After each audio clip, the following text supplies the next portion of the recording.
name is Margaret Lim, and today I'm going to perform wound care. So the first thing to do is I'm going to wash my hands.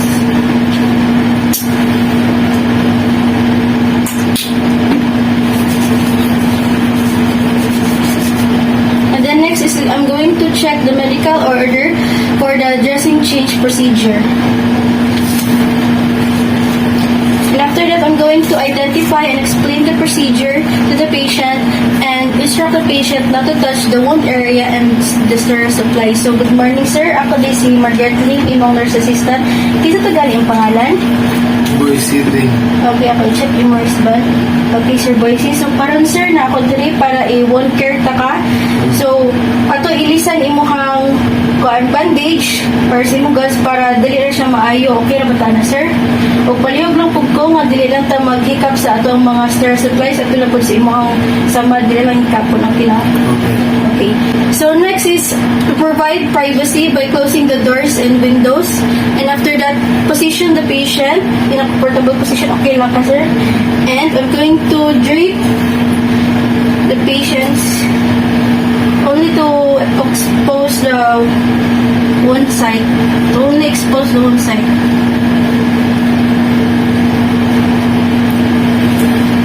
Place a waste receptacle near the bedside for easy access.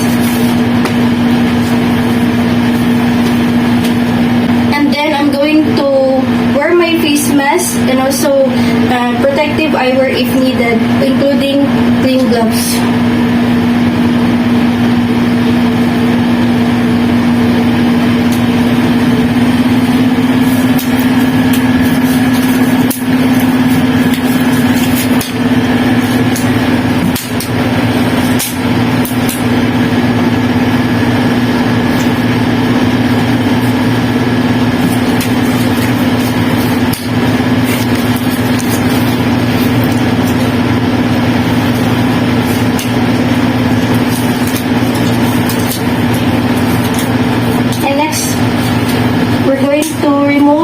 The bandage.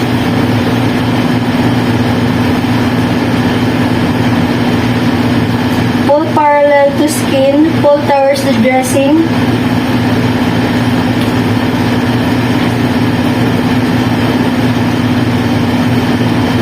And carefully remove the gauze one layer at a time. Taking care not to dislodge the drains or tubes. So, if the dressing sticks to a wet to dry dressing, do not moisten it. Instead, gently free the dressing and alert the patient of potential discomfort. So, sir, imong sabat itapot man sa gauze, palihog lang ko, paibalo lang ko, makapil kag sakit, pero ako lang nahin-nahin, okay lang. Okay. And the next is, observe the character and amount of drainage and appearance of the wound. Okay. And then, next is, keep the soiled gauze under surface and facing away of the patient and dispose waste receptacle, and including the clean gloves. And then next is I'm going to open the sterile dressing supplies.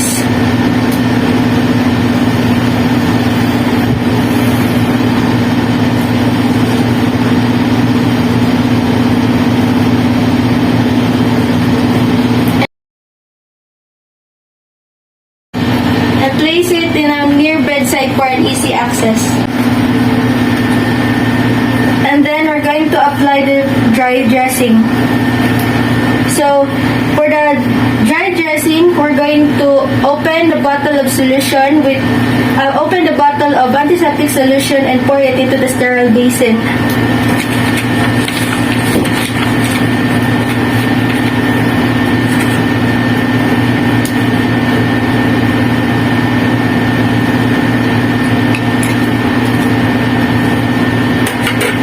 And then I'm going to apply sterile gloves.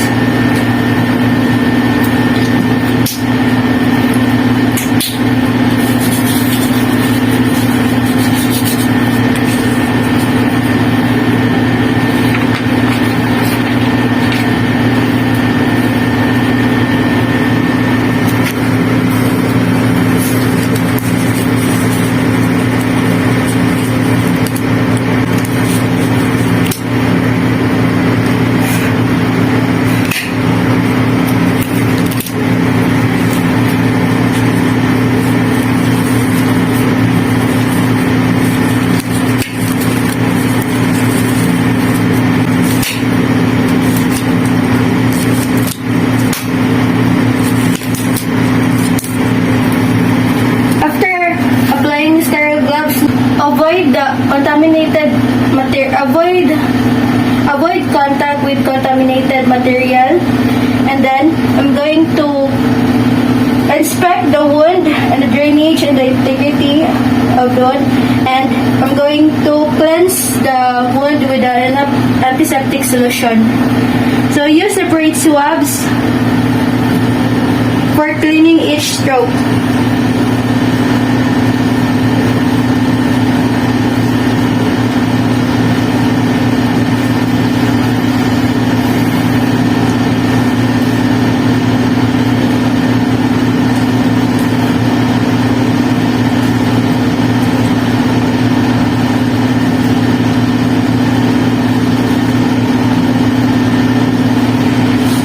After that, I'm going to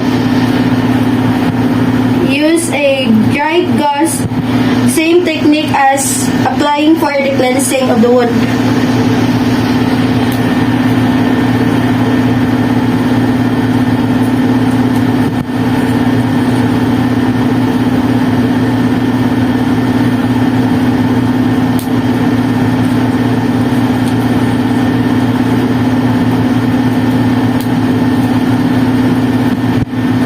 Apply an ointment if ordered.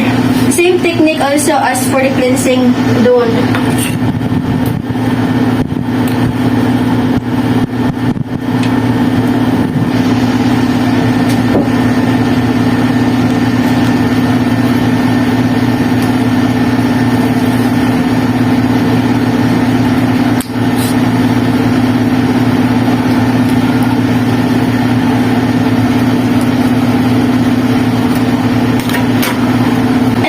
We're going to apply the dry sterile dressing. So we're going to use a loose gauze as for the single layer contact layer.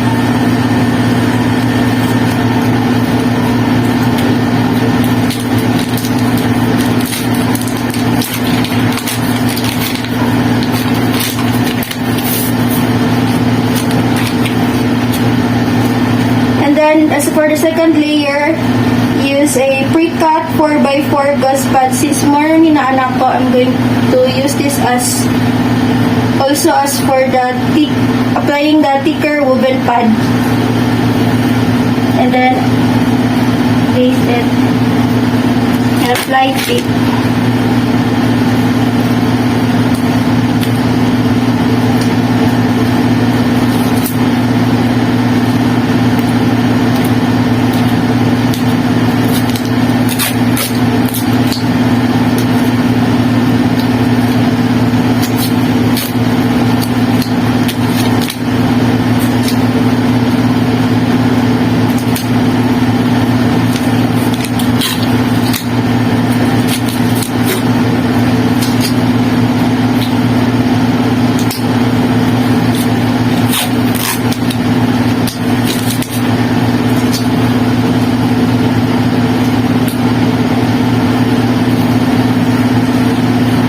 It for the dry dressing.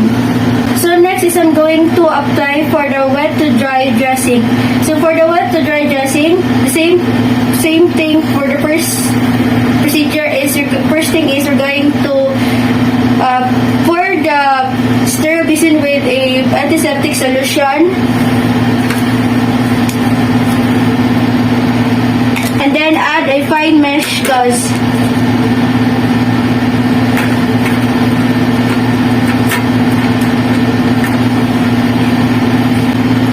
Sterile gloves, and then after that I'm going to cleanse the wound with a antiseptic solution. Same technique.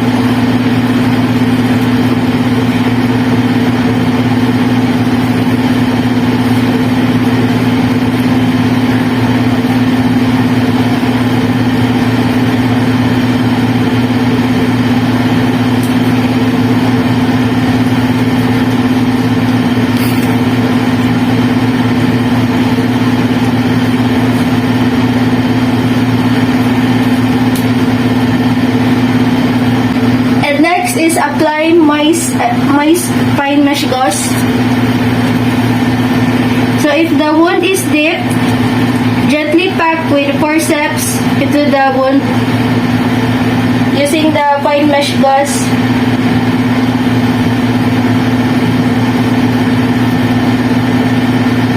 Make sure that all the wound is surfaced with the fine mesh gauze.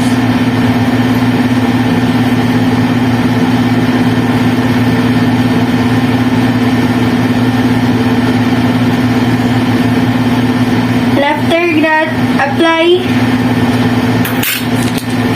for the dry gauze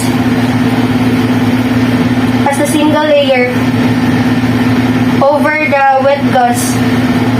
And then take it.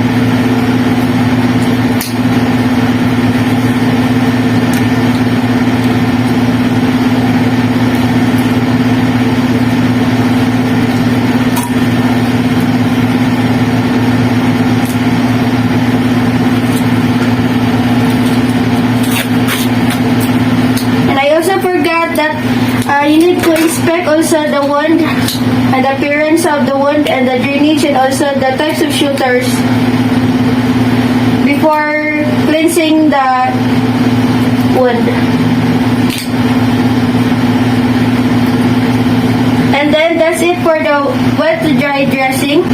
And then I'm going to remove the gloves and dispose it to the waste receptacle.